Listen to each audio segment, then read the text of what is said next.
بسم اللہ الرحمن الرحیم وبہ نستعین انہ خیر ناصر ومعین وصلی اللہ علی محمد واہل بیتہ الطیبین الطاہرین. مسوغات التیمم. یجب التیمم عند عدم وجدان الماء بعد الفحص عنہ بمقدار غلوۃ سهم فی الارض الحزنہ وسہمین فی السہلہ. الحمدللہ ہماری گفتگو کتاب الطہارت میں تیمم کے بیان میں تھی. گزشتہ 2 جلسوں کے اندر کیفیت تیمم کے بارے میں گفتگو تھی. مصنف ابھی مسوغات تیمم کے بارے میں گفتگو کرتے ہیں. وہ کون سے موارد ہیں کہ جہاں پر انسان کی ذمہ داری اور وظیفہ تیمم ہے. مصنف چند موارد کو یہاں پر ذکر کرتے ہیں جو بنیادی موارد ہیں. سب سے پہلا مورد جہاں پر انسان کے پاس پانی نہ ہو. اگر پانی نہ ہو تو انسان کا وظیفہ تیمم ہے. البتہ پانی کے بارے میں جستجو کرنی ہے. کتنی جستجو کرنی ہے؟ روایات کو اگر دیکھا جائے اور اس زمانے کو مد نظر رکھیں تو یہ بنتا ہے کہ اگر زمین غیر ہموار ہے، ہموار زمین نہیں ہے، تو وہاں پر بمقدار غلوۃ سہم، ایک تیر انداز جو تیر پھینکتا ہے اتنی مقدار میں اس نے پانی کو ڈھونڈنا ہے. کہ تقریباً آج کل کی زبان میں کہوں میں تو 200 قدم بنتے ہیں. 200 قدم کے فاصلے پر اس نے پانی کو ڈھونڈنا ہے. اگر اس فاصلے میں پانی مل جائے تو ٹھیک ہے، اگر وہاں تک پانی نہ ملے تو پھر اس کی ذمہ داری ہے کہ تیمم کرے. البتہ یہ وہاں پر ہے جہاں پر زمین ہموار نہیں ہے. اگر زمین ہموار ہے تو پھر بمقدار غلوۃ سہمین 2 مرتبہ یعنی 2 تیر چلائے جائے. 2 تیر چلائے جائے کس معنی میں؟ ایک مرتبہ تیر انداز نے تیر چلایا وہ مقدار، پھر وہاں سے دوسری مرتبہ انسان تیر چلائے تو جتنی مقدار بنتی ہے کہ تقریباً یہ 400 قدم بنتے ہیں. اس مقدار میں ہموار زمین میں اس نے پانی ڈھونڈنا ہے. اگر پانی نہیں ملتا تو پھر اس کا وظیفہ ہے کہ یہ بندہ تیمم کرے.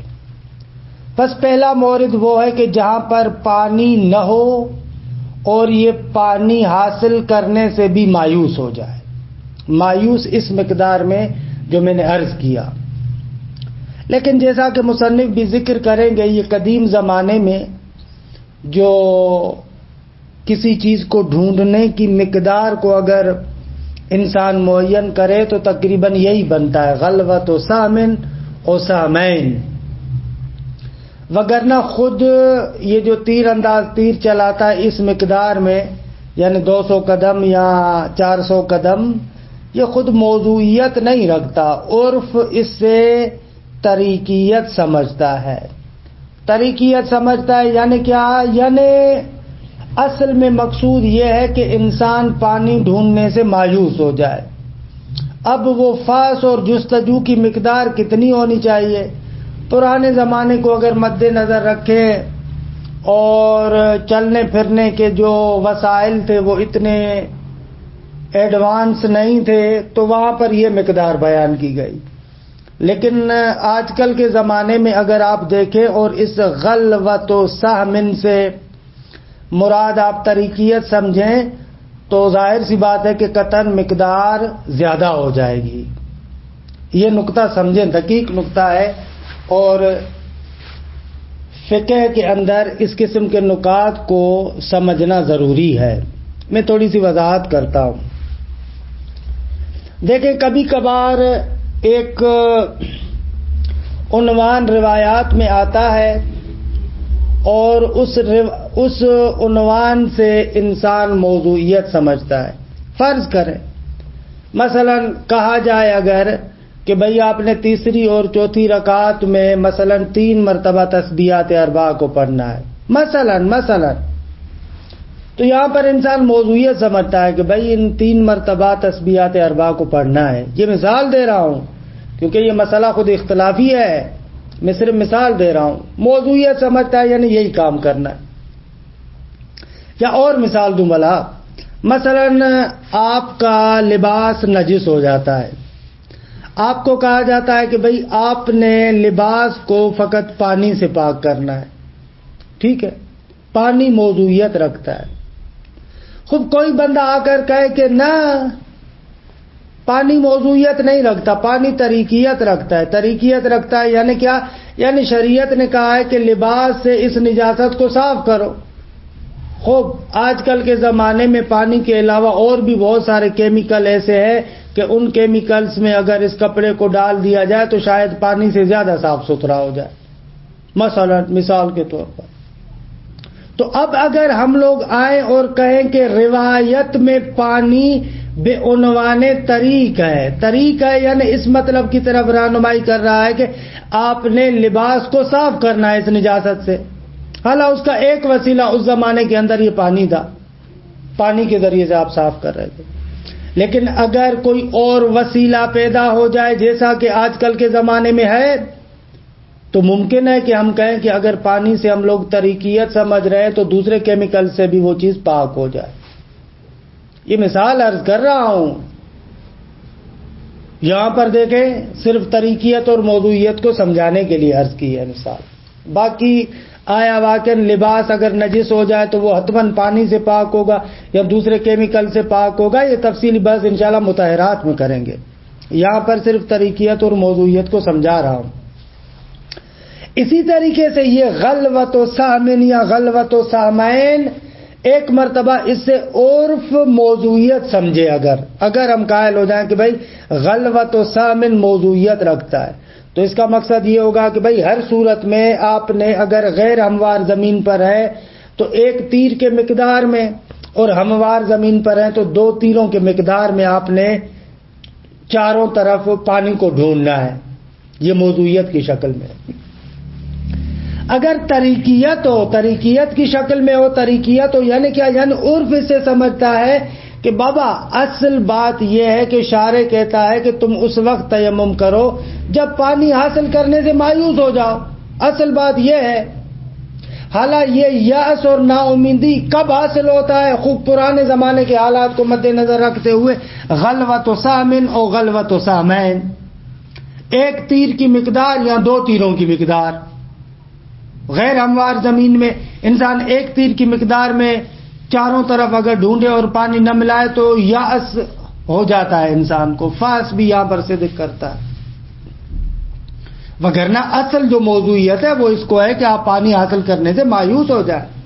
خوب اگر اس طریقے سے طریقیت ہم لوگ سمجھیں تو اس کا مقصد ہوگا کہ آج کل کے زمانے میں جو آج کا زمانہ ہے، آج کے زمانے میں آپ غلوۃ و سہمن کی بات نہیں کریں گے بلکہ اس سے زیادہ مقدار ہوگی، کیونکہ چلنے پھرنے گھومنے پھرنے کے وسائل بہت زیادہ تیز ہیں. یعنی اتنی مقدار میں آپ گھومیں کہ آپ لوگ پانی حاصل کرنے سے مایوس ہو جائیں. یہ نکات ہے جو سمجھنے والے ہیں. بس پہلا مسئلہ یہ ہے کہ انسان کیا کرے؟ پانی کے حاصل کرنے سے مایوس ہو جائے، پانی نہ ہو، وظیفہ تیمم ہے. دوسرا مورد اگر پانی میں حاصل کرنے کے لیے نکلوں ہے تو صحیح، مثلا فرض کریں فلاں جگہ پر پانی، لیکن مجھے خوف ہے، ڈر ہے کہ کہیں ڈاکو نہ اٹھا لے، مثلا میں اگر گیا وہاں پر تو میری جان کو خطرہ ہے، مثلا اگر میں وہاں پر گیا تو میرے مال کو خطرہ ہے، مثلا جو میرے ساتھ چیزیں منسلک ہیں ان کو خطرہ ہے، مثلا پانی ہے لیکن اس تک رسائی نہیں ہے خوف کی وجہ سے، درست ہے؟ یہ دوسری صورت، وہاں پر اگر جاؤں تو مشکلات میں پھنس جاؤں، دو۔ تیسرا مورد وہ ہے کہ پانی بھی میرے پاس ہے لیکن میں اس کو استعمال نہیں کر سکتا۔ خب اگر پانی کو استعمال کروں تو اپنی جان کا خطرہ پڑ جاتا ہے، یا جو میرے ریلیٹیو ہے، جو میرے ساتھ منسلک افراد ہیں، ان کی جان کو خطرہ ہوگا۔ وہ پانی اتنا تھوڑا ہے کہ اگر میں وہ استعمال کروں وضو یا غسل پر، تھوڑی دیر کے بعد میں پیاس لگے گی مجھے اور پانی تو ہوگا ہی نہیں، یا میرے بچوں کو پیاس لگے گی ان کے لیے پانی نہیں ہوگا۔ خب ایسے صورت میں بھی آپ نے تیمم کرنا۔ ایک اور مورد، چوتھا مورد آپ اس کو سمجھے، وہ یہ ہے کہ پانی کے تحصیل کرنے میں، حاصل کرنے میں بہت زیادہ مشقت ہو، انسان بہت زیادہ مشکلات میں پڑ جاتا ہے، بہت زیادہ مشقت میں ہو، پانی تو ہے جاؤں گا لیکن بڑا مشکل ہے وہاں سے لانا، خوب یہاں پر بھی تیمم ہے۔ یا مثلا پانی بھی ہے، غسل میں اگر کرنے جا رہا ہوں تو نماز کا وقت نکلا جا رہا ہے، وقت بہت تنگ ہے، پانی بھی موجود ہے، وقت بہت تنگ ہے، کہتے ہیں یہاں پر بھی تیمم کریں گے۔ یا پانی بھی ہے، وقت بھی تنگ نہیں ہے، لیکن تزاحم ہے، اگر میں اس پانی کو استعمال کرتا ہوں تو تھوڑی دیر کے بعد جو ایک اہم کام ہے اور اس کے لیے مجھے پانی استعمال کرنا ہے، وہ اہم کام میرے ہاتھوں سے نکل جائے گا، یعنی وضو یا غسل ایک اور واجب کے ساتھ تزاحم کریں، ٹکراؤ کریں کہ جو اہم ہو اس سے۔ خوب اس مورد میں بھی کہتے ہیں کہ آپ نے تیمم کرنا ہے۔ یہ چند مسائل ہیں، ان مسائل کی عبارت پڑھتا ہوں پھر دلائل کی طرف آتے ہیں۔ مسوغات التیمم، مسوغات، مسوغ یعنی مجوز، جو تیمم کے لیے مجوز ہے، جواز دیتے ہیں ہمیں، یا توضیح المسائل وغیرہ میں کہتے ہیں شرائط وجوب تیمم، ایسے بھی کہتے ہیں۔ یجب التیمم عند عدم وجدان الماء، واجب تیمم جب پانی نہ ہو، بعد الفحص عنہ، کہ اس سے انسان فحص بھی کرے، جستجو بھی کرے، پھر بھی اس کے پاس پانی نہ ہو۔ البتہ فحص بمقدار غلوۃ سام فی الارض الحزنہ، ایک تیر کی مقدار میں اگر زمین ناہموار ہے، اور سہمین فی السالہ، اگر زمین ہموار ہے تو 2 تیروں کی مقدار میں فحص بھی کرے۔ ایک یہ یجب التیمم عند عدم وجدان الماء، ایک دو یجب التیمم عند الخوف من الوصول الیہ، تیمم واجب ہو جائے گا جب آپ کو خوف ہو، ڈر ہو پانی تک وصول پیدا کرنے سے۔ اگر آپ پانی تک پہنچتے ہیں تو آپ کو ڈر ہے راستے میں کوئی ڈاکو وغیرہ نہ آپ کو اٹھا لے، مثلا، او خوف المکلف علی نفسہ او غیرہ من استعمالہ، یا یہ کہ مکلف اگر پانی کو استعمال کرے تو خود اپنی جان کا اسے خوف ہو، یا کسی اور کا جو اس کے ساتھ ریلیٹیو ہے، جو اس کے ساتھ منسلک ہے، اس کی جان کا خوف ہو، یہاں پر بھی تیمم واجب ہے۔ وَيَجِبُ التَّيَمُّمُ، یعنی ایسے ہوگا، وَعِنْدَ وُجُودِ الْحَرَجِ فِي تَحْصِيلِهِ، اگر پانی کے حاصل کرنے میں بہت زیادہ مشقت ہو، حرجی ہو، مشقت ہو، خب یہاں پر بھی تیمم واجب ہے۔ وَعِنْدَ ضِيقِ الْوَقْتِ، اگر وقت تنگ ہے، غسل کرنے جا رہا ہوں نماز نکل رہی ہے، خب تیمم واجب ہے۔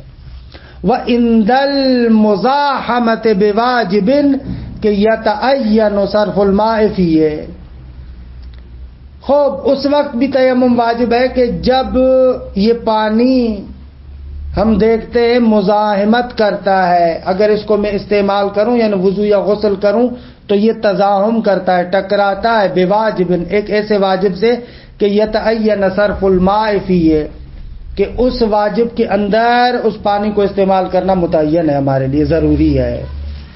یہ وہ موارد ہیں کہ جہاں پر تیمم واجب ہو جاتا ہے۔ والمستند فی ذلک، آئے اور ان کے دلائل کو دیکھیں۔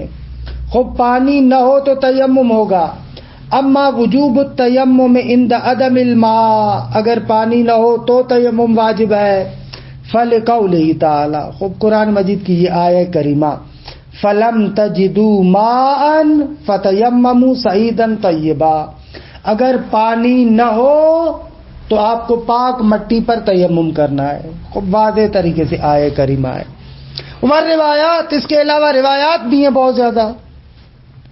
وَأَمَّا وُجُوبُ الْفَاسِ، پانی کو ڈھونڈنا ضروری ہے، فرماتے فَلِصَحِيحَةِ زُرَارَةَ عَنْ أَحَدِهِمَا، امام باقر یا امام صادق علیہ السلام میں سے دونوں میں سے کسی ایک سے زرارہ روایت کرتے ہیں، اِذَا لَمْ يَجِدِ الْمُسَافِرُ الْمَاءَ فَلْيَطْلُبْ، خوب اگر مسافر کو پانی نہ ملے تو پانی کو طلب کرے یعنی ڈھونڈے، پس فاس کرنا ضروری ہے۔ وغیرہ، اور اس کے علاوہ بھی روایات ہیں۔ اچھا، ولقاعدۃ الاشتغال، خود روایات سے ہٹ کر قاعدہ اشتغال کا تقاضا بھی یہی ہے۔ قاعدہ اشتغال کیا ہے؟ پہلے عرض کیا ہے، قاعدہ اشتغال الاشتغال الیقینی یستدعی الفراغ الیقینی، پہلے میں نے وضاحت کی ہے کہ اگر آپ ڈھونڈنے کے بغیر ہی آپ کیا کریں، تیمم کر کے نماز پڑھ لیں، خوب آپ کو شک ہوتا ہے کہ بھئی آپ کو کہا گیا تھا کہ طہارت کے ساتھ نماز پڑھو، خوب طہارت بھی پہلے مرحلے میں طہارت مائیہ ہو، پانی کے ذریعے سے ہو، خوب آپ نے تو پانی کو ڈھونڈا ہی نہیں، آپ فوراً چلے گئے تیمم کی طرف۔ شاید ایسے عالم میں آپ سے چاہا گیا تھا کہ آپ تفحص کریں، ڈھونڈیں، جستجو کریں، اور اگر پانی آپ کو مل جائے تو پھر اسی پانی کے ذریعے سے وضو یا غسل کر کے نماز پڑھیں، لیکن آپ نے تو ڈھونڈا ہی نہیں ہے۔ خوب مجھے شک ہو رہا ہے کہ ڈھونڈے بغیر میں نے تیمم کیا اور نماز پڑھ لی، آیا واقعا میری نماز ہو گئی یا نہیں؟ خوب قاعدہ اشتغال کہتا ہے الاشتغال الیقینی یستدعی الفراغ الیقینی، آپ کا ذمہ تو قطعاً نماز سے مشغول ہے، اب آپ کے لیے ضروری ہے کہ ایک اس طریقے سے عمل انجام دے کہ آپ کو یقین ہو جائے کہ آپ نے اپنی ذمہ داری کو پورا کر دیا، یہ قاعدہ اشتغال ہے۔ ولقاعدۃ الاشتغال، قاعدہ اشتغال بھی اس کا تقاضا کرتا ہے کہ فرض کرنا ضروری ہے۔ کیسے؟ فإن المکلف یعلم بوجوب الصلاۃ علیہ مع الطہارہ، خوب مکلف جانتا ہے کہ بابا میں نے نماز پڑھنی ہے طہارت کے ساتھ، حال اما المائیہ او الترابیہ، یا وہ طہارت مائیہ ہو، اگر مائیہ نہ ہو تو ترابیہ، علی نحو الترتب، بنحو ترتب، بنحو ترتب کے اس کی ترتب کی وضاحت کرتا ہوں انشاءاللہ۔ ترتب اس طریقے سے یعنی پہلے مرحلے میں آپ کو حکم یہ ہے کہ آپ کیا کریں، پانی کے ساتھ طہارت کریں، اگر پانی کے ساتھ طہارت نہ کر سکے تو طہارت ترابیہ کریں، یہ یہاں پر ترتب سے مراد ہے کہ البتہ قاعدہ ترتب کی وضاحت تھوڑی دیر میں کروں گا۔ مع الطہارت اما المائیہ او الترابیہ علی نحو الترتب، بنحو ترتب، اگر یہ نہ ہو تو وہ فیلزمہ بحکم العقل السعی اولا نحو تحصیل الماء، اب عقل حکم کرتی ہے کہ ابتداءً تمہیں بھائی پانی کی تلاش کرنی چاہیے، جستجو کرنی چاہیے۔ اذ لو تیمم بلا فاسن، اگر یہ ڈھونڈنے کے بغیر ہی تیمم کر لے تو کان امتثالہ احتمالیاً، تو اس کا امتثال اور یہ جو تکلیف کو اس نے انجام دیا ہے یہ احتمالی ہوگا۔ کیوں احتمالی ہوگا؟ میں نے عرض کیا کہ شاید میری ذمہ داری یہ ہو کہ مجھے پانی ڈھونڈنا چاہیے، خود میں پانی ڈھونڈتا شاید مجھے مل جاتا، تو اس صورت میں مجھے نماز تو طہارت مائیہ سے پڑھنی تھی. لہذا یہاں پر شک کرتا ہے کہ آیا امتثال یقینی ہوا یا نہیں. نہ، امتثال تو یقینی نہیں ہوا، شاید اس کی ذمہ داری تھی کہ پانی کے ساتھ انجام دیتا، تو یہ ہو جائے گا امتثال احتمالی. وَأَمَّا كَوْنُ الْفَاسِ بِالْمِقْدَارِ الْمَذْكُورِ، عرض کیا کہ یہ جو فاس ہے، یہ جو جستجو ہے، یہ غلوۃ سہمن اور سہمین، ایک تیر کے مقدار میں یا دو تیروں کے مقدار میں، اس مقدار میں فاس اور تلاش کرنی ہے. فرماتے ہیں فعل موثقت سکونی، موثقہ سکونی اس پر دلیل ہے. ان جعفر ابن محمد ان ابی ان علی علیہ السلام، کہ سکونی جو ہے یہ سنی ہے، شیعہ نہیں ہے، لہذا نام لیتا ہے جعفر ابن محمد، ایسے نام لیتا ہے. خب جعفر ابن محمد یعنی امام صادق علیہ السلام اپنے والد بزرگوار سے اور وہ امیر المومنین سے نقل کرتے، یطلب الماء فی السفر ان کانت الحزونہ فغلوۃ وان کانت سہولہ فغلوتین. مولا فرماتے ہیں کہ مسافر سفر میں اگر ہے تو وہ پانی کی تلاش کرے گا، اگر زمین ناہموار ہے تو ایک تیر کی مقدار، اور اگر ہموار ہے تو دو تیروں کی مقدار. اچھا، یہاں پر مصنف ایک رجالی مطلب ذکر کرتے ہیں کہ جو معروف مطلب ہے، کافی شہرت رکھتا ہے، کہ بہرحال اس مشہور مطلب کو یہاں پر ذکر کرتے ہیں. وہ یہ ہے کہ یہ جو آغائے سکونی سے روایات نقل ہے، یہ سکونی اسماعیل ابن ابی زیاد مسلم ہے. سکونی کون ہے؟ نام کیا ہے اس کا؟ اسماعیل ابن ابی زیاد مسلم. اس سکونی کے بارے میں کتب رجال کے اندر توثیق صریح موجود نہیں ہے. واضح طریقے سے رجالیوں نے کہا ہو کہ یہ ثقہ ہے، نہ، توثیق نہیں ہے. خوب قانوناً اگر توثیق نہ ہو تو اس کی روایات کو تو قبول نہیں کریں گے نا، لیکن کہتے ہیں کہ سکونی کی روایات پر آپ عمل کر سکتے ہیں. کیوں؟ کہتے ہیں اس لیے کہ مرحوم شیخ طوسی رحمت اللہ علیہ اپنی کتاب عدۃ العدہ فی الاصول، اس کے اندر حجیت خبر واحد میں کہتے ہیں کہ عملت الطائفۃ بروایات ہی، یعنی اصحاب ائمہ نے، فقہاء نے، علماء نے سکونی کی روایات پر عمل کیا ہے. تو خوب بے شک سکونی کے لیے توثیق خاص نہ ہو، خصوصیت سے توثیق نہ ہو، خاص توثیق نہ بھی ہو، لیکن یہ گواہی خود شیخ طوسی کی العدہ فی الاصول میں کہ عملت الطائفۃ بروایات ہی، کہ طائفے نے، بزرگان نے عمل کیا ہے سکونی کی روایات پر، یہی شہادت کافی ہے کہ سکونی کی روایات معتبر ہے. لہذا بے شک اس کے بارے میں صریح اور واضح طریقے سے توثیق نہ ہو، سکونی کی روایات ہمارے لیے معتبر ہو جائیں گی. اچھا، اس طریقے سے آپ کیا کر رہے ہیں؟ سکونی کی روایات کو معتبر مان رہے ہیں. لیکن مشکل ایک اور ہے. چلے آگا، سکونی کے بارے میں تو شیخ طوسی نے کہا کہ عملت الطائفۃ بروایات ہی، خوب طائفے نے عمل کیا اس کی روایات پر، لیکن آگا اس روایت کے اندر تو ایک اور بندہ بھی ہے، وہ ہے نوفلی. نوفلی یعنی حسین ابن یزید. حسین ابن یزید سکونی سے نقل کرتے، نوفلی ان سکونی. اب اس کو کیا کرے عزیز من؟ نوفلی کے بارے میں بھی توثیق نہیں ہے. جواب، اس کے چند جوابات دیے گئے. پہلا جواب کہ توثیق دو طریقے کی ہے، یا توثیق خاص ہے یا توثیق عام ہے. یہ علم رجال میں بیان کرتے ہیں. توثیق خاص کا مقصد یہ ہے کہ خصوصیت سے ایک راوی کا نام لے کر اس کے بارے میں رجال آ کر کہے ثقتن، یہ ثقہ ہے، یہ توثیق خاص ہوگی.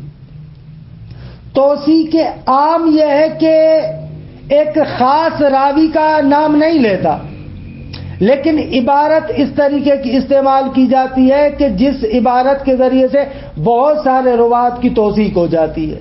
مثلا جیسے مرحوم ابن قولوی صاحب کامل الزیارات، خب کامل الزیارات کے مقدمے میں مرحوم ابن قولوی کہتے ہیں کہ جتنے بھی روات اس کامل الزیارات کی روایات میں آئے ہیں ہم ان کی توثیق کرتے ہیں، وہ ثقہ ہے. ہم نے اس کتاب کے اندر ثقات جو ثقہ روات ہیں ان سے روایات کو نقل کیا ہے، ہر ایک سے نقل نہیں کیا. خب یہ کامل الزیارات کے بارے میں مرحوم ابن قولوی کی توثیق ہے، اور توثیق یہ عمومی ہے، توثیق عام ہے، کسی خاص راوی کا نام نہیں لیا، بلکہ کہا کہ کامل الزیارات کی روایات کے روات ثقہ ہے. خب یہ بھی توثیق عام ہے. البتہ یہاں پر بریکٹ میں عرض کروں کہ یہ خود محل بحث ہے کہ یہ جو کامل الزیارات کے مقدمے میں ہے ابن قولوی نے واقعاً آیا اس طریقے سے کہا ہے یا نہیں، اس کی عبارت کا یہ معنی ہے یا نہیں، ایک اس میں اختلاف ہے. دو، اگر ایسے کہا بھی ہے تو آیا اس کی یہ توثیق قابل قبول ہے یا نہیں، یہ دوسرا اختلاف. کہ بعض حضرات کہتے ہیں کہ اکثر فقہا کہتے ہیں کہ نہ، یہ توثیقات عامہ کہ جو کامل الزیارات کے بارے میں ہے یا تفسیر قمی کے بارے میں ہے وہ امثال و ذالکہ یا ان کی طرح جو اور مقامات پر ہے، یہ توثیقات عامہ قابل قبول نہیں ہے. بعض ایسے کہتے ہیں. البتہ بعض کہتے ہیں کہ نہ، اگر ثابت ہو جائے انہوں نے توثیق کی ہے توثیق عام تو یہ توثیق عام قابل قبول ہے. اگر اس مبنا کو مان لیں کہ بھائی کامل الزیارات کے اندر جتنے بھی روات ہیں وہ سارے کے سارے ثقات ہیں، معتبر ہے، ابن قولوی رحمۃ اللہ علیہ نے توثیق عام فرمائی ہے. خوب اگر اس کو مان لیں تو نوفلی کے لحاظ سے مسئلہ حل ہو جائے گا. کیوں؟ اس لیے کہ نوفلی کامل الزیارات کی روایات کے روات میں سے ہے. یا تو اس طریقے سے آئیں اور آپ نوفلی کی توثیق کریں، توثیق عام. یا دوسرا نقطہ کہ جو خوبصورت نقطہ ہے، ہمارے استاد بزرگوار حضرت آیت اللہ شب زندہ دار دام ظلہ العالی اس طریقے سے وارد ہوتے تھے. کہتے تھے کہ بابا نوفلی باب سکونی ہے، سکونی کی جتنی بھی روایات ہمارے پاس ہیں تقریباً وہ نوفلی کے ذریعے سے ہیں. جب شیخ طوسی نے کہا کہ طائفہ یعنی ہمارے اصحاب اور فقہا سکونی کی روایات پر عمل کرتے ہیں، تو سکونی کی روایات تو ساری کی ساری یا تقریباً ساری کی ساری روایات نوفلی کے ذریعے سے ہیں. خوب جب ان روایات پر عمل کرتے ہیں یعنی وہ نوفلی کو بھی ثقہ سمجھتے ہیں، نوفلی کے اعتبار سے بھی مسئلہ نہیں ہے.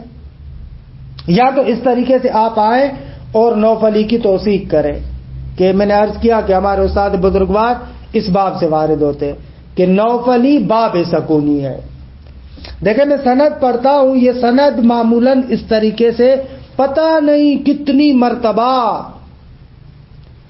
کافی میں تکرار ہوئی ہے. یہ سند ایسے ہے، شیخ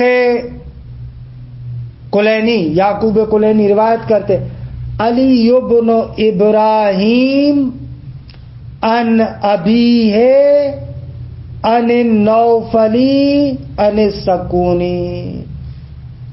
کتنے راوی ہیں؟ 4. علی ابن ابراہیم یہ وہی صاحب تفسیر قمی ہے. ان ابی ہے، ابی ہے یعنی وہی ابراہیم ابن ہاشم، ابراہیم ابن ہاشم. علی ابن ابراہیم، ابراہیم ابن ہاشم سے نقل کرتے ہیں، اور ابراہیم ابن ہاشم نوفلی سے، اور نوفلی سکونی سے. اب یہ سند ہے ٹوٹل کہ حفظ کر لے 4 راوی ہے.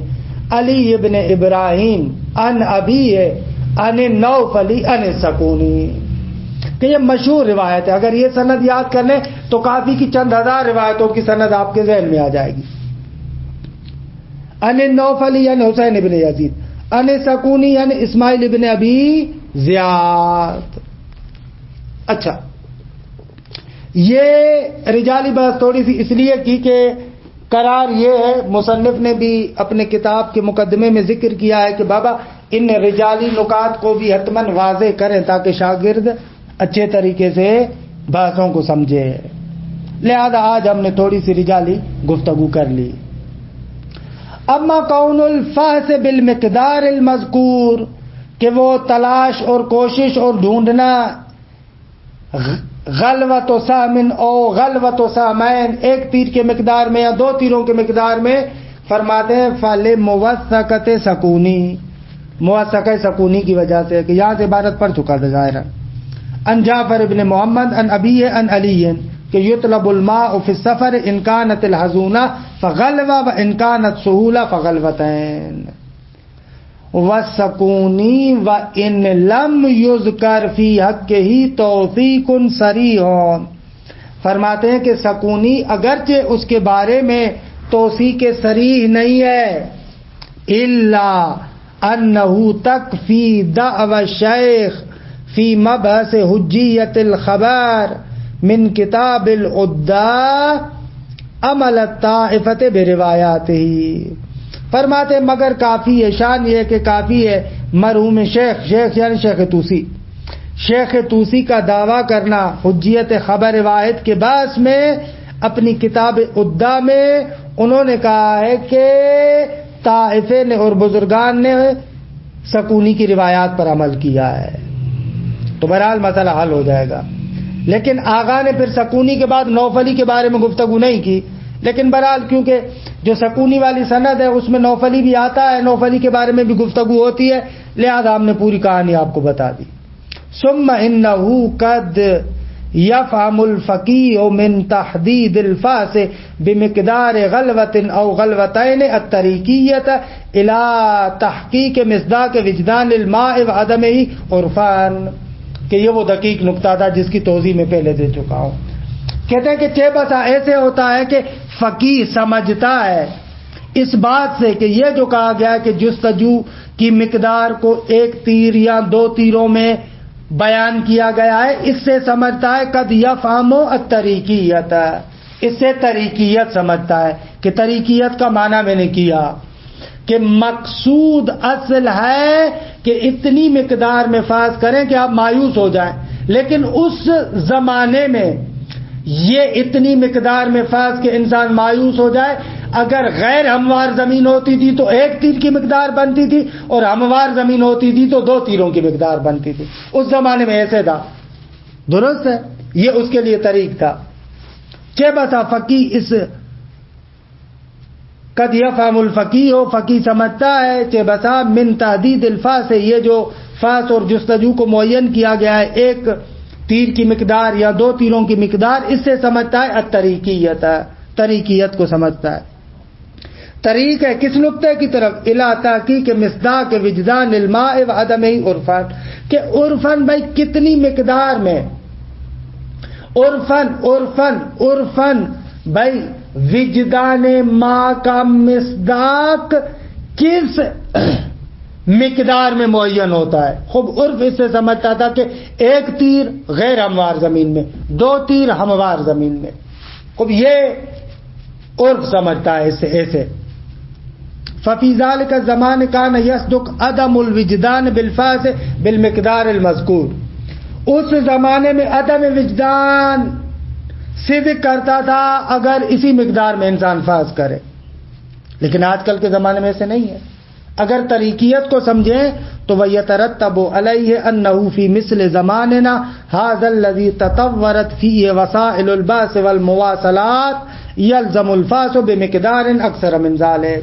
لیکن آج کل کا ہمارا زمانہ کہ جس میں تلاش و کوشش اور ڈھونڈنے کے وسائل ترقی کر چکے ہیں، مواصلات اور ارتباطات کے وسائل ترقی کر چکے ہیں، تو آج کل کے زمانے میں اس مقدار سے زیادہ مقدار میں فاز کرنا پڑے گا. وبشکل المیسور لشخص الی حد یصدق معه عدم الوجدان عدم وجدان الماء عرفان، اعلیٰ جو میسور اور ممکن طریقہ ہے اس طریقے سے ایک شخص اس مقدار تک وہ تلاش و کوشش کرے گا کہ یہاں تک عرفن یہ ہو جائے کہ بابا اب اس سے زیادہ ڈھونڈنا جو ہے وہ کیا ہے میرے بس میں نہیں ہے اور پانی نہیں ملے گا. خوب کہ برحال الحمدللہ آج بعض دقیق نکات تھے. وصلی اللہ علی محمد وآل بیتہ الطیبین الطاہرین. البتہ آگے بس اتنا مشکل نہیں ہے، ایک کاش کہ اس بس کو بھی پڑھ لیتے کہ میرا دل چاہتا ہے کہ پڑھ لوں، تھوڑا سا ہی ہے، سن لیں بھلا، معاف کیجیے گا. وَأَمَّا وُجُوبُ التَّيَمُّمِ فِي حالات الخوف، لیکن خوف والے عالم میں تیمم واجب ہے. فَيُمْكِنْ اسْتِفَادَتُهُ مِنَ الْآیَةِ الْکَرِیمَہ، اس کو بھی آپ آیت کریمہ سے سمجھ سکتے ہیں. آغا آیت کریمہ سے کیسے سمجھتے ہیں؟ آیت میں تو ہے فَلَمْ تَجِدُوا مَاءً عدم وجدان ماء. خوب یہ خوف کی بات کو آپ کیسے آیت سے سمجھ رہے ہیں؟ فرماتے ہیں ایسے فَإِنَّ الْمُرَادَ من عدم الوجدان عدم التمکن. اگر پانی نہ ہو یعنی پانی پر تمکن نہ ہو، قدرت نہ ہو، یہ مراد ہے، نہ کہ پانی نہ ہو. صرف پانی نہ ہونے کی بات نہیں ہے، پانی سے آپ متمکن نہیں ہیں، آپ اس کو استعمال نہیں کر سکتے، یا تو اس وجہ سے کہ اصلاً پانی نہیں ہے، یا اس وجہ سے کہ آپ کسی اور چیز کی وجہ سے استعمال نہیں کر سکتے. وہ کرینہ بھی ہے کہ عدم وجدان کو عدم تمکن کے معنی میں کرتے، کہتے ہیں بھلے بذکر بقرینۃ ذکر المرض، کہ آیت میں وَإِن كُنتُم مَرْضَىٰ أَوْ عَلَىٰ سَفَرٍ، ایسے ایسے یہ بھی کرینہ ہے.